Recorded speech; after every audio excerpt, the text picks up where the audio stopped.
My other shoe went down the block also. Then we got chased out of the house. And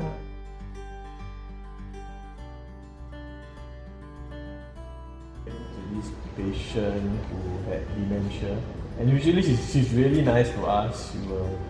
She will come to us and like, boy, you want Milo?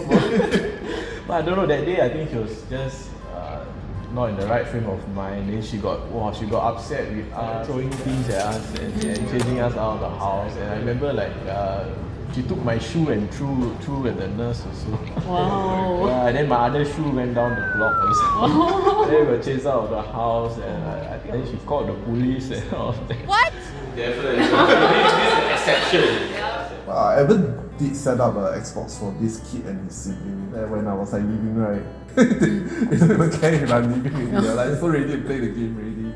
Yeah. I saw how much love this lovely lady has for her family. She prepped her children to learn to be independent, and she set things right for her husband, making sure he knows where are the things being kept, the business things, where are all the accounts being kept, the money, everything she actually prepared for the husband. The last few days, I was there with the family, for the young children to say goodbye to the mother.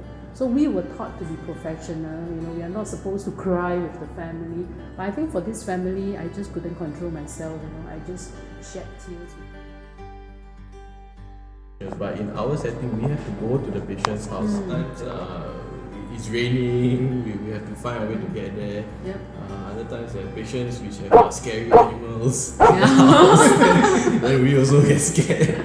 Yeah, or bed bugs. Oh yeah. Bed bugs. I always remember that when we used to work in the hospital, we are the boss, and then they come into our hospital setting, and then we tell them what to do.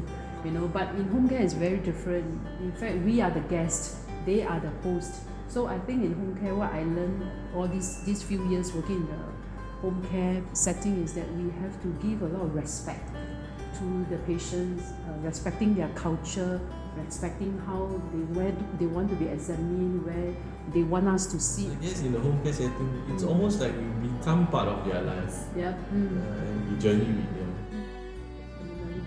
And many of my friends or even the family, they were telling me that actually your job is very depressing. You come across a lot of people who die, but to them I think that this is a misconception about palliative care, because it's not really about dying, and it's not a depressing job, because along the way we have encountered so much. I think a lot of times when working with our patients and families, it's not just the patient that is affected by the illness, but it's also the family. We may meet patients or family members that appear frustrated or angry, actually coming from their worries. With you guys, sometimes when you all turn up at the patient's place, you'll just take it as you all are part of the package.